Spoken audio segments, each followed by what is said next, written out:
অভাব অনটনের সংসার সচ্ছলতা ফেরাতে ঋণ করে সৌদি আরবে পাড়ি জমান মোহাম্মদ রাজীব মিয়া ওরফে হিরো আলম। দিনের পর দিন কাজ না পেয়ে হতাশায় দিশেহারা রাজীব। অন্যদিকে ঋণের চাপে অসহায় স্ত্রী সন্তান। সবশেষ নিরুপায় হয়ে স্ত্রী সন্তানকে ভিডিও কলে রেখে গলায় ফাঁস দিয়ে আত্মহত্যা করেন হিরো আলম। সোমবার বাংলাদেশ সময় সকাল 11টায় সৌদি আরবের দাম্মাম শহরের বহুতল ভবনের পাশে গলায় ফাঁস দিয়ে আত্মহত্যা করেন রাজীব। সে সময় ভিডিও কলে ছিলেন স্ত্রী চাঁদনি আক্তার, বড় মেয়ে আশামণি ও ছোট মেয়ে হাবিবা।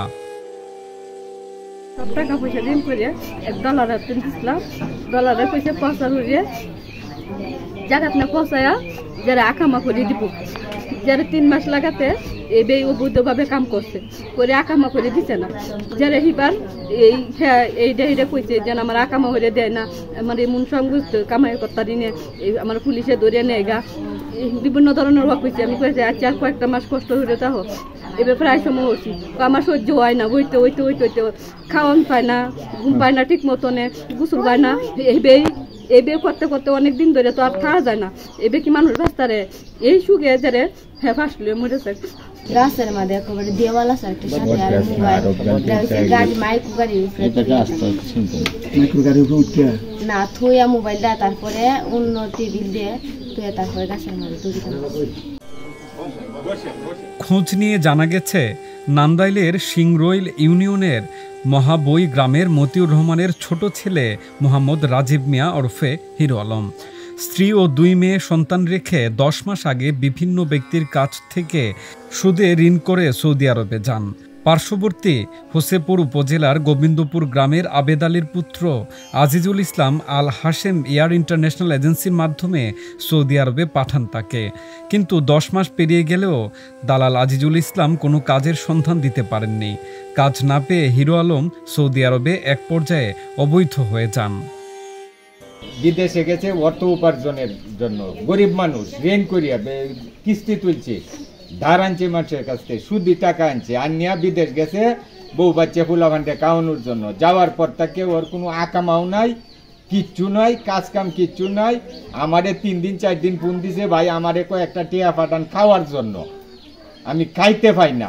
এই যন্ত্রণায় সে যে মৃত্যুটা আজকে বরণ করছে, এইরকম মৃত্যু যেন কিয়ামতের আগ পর্যন্ত আর কারো ভাগ্যে না জুটে, এর একটা সঠিক বিচার আমরা চাই।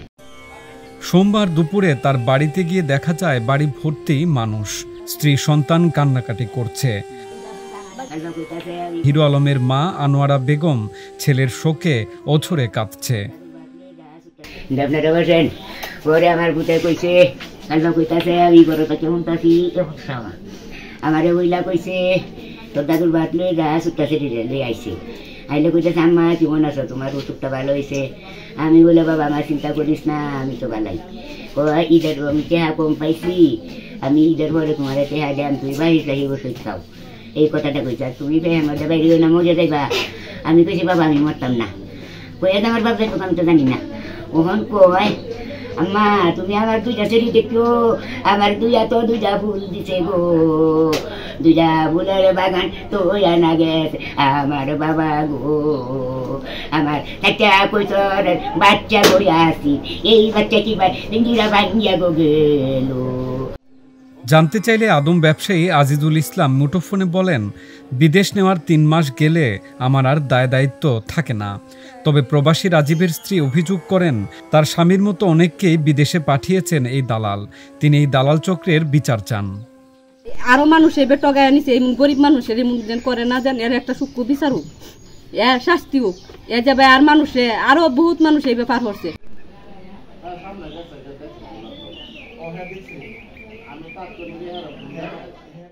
আমি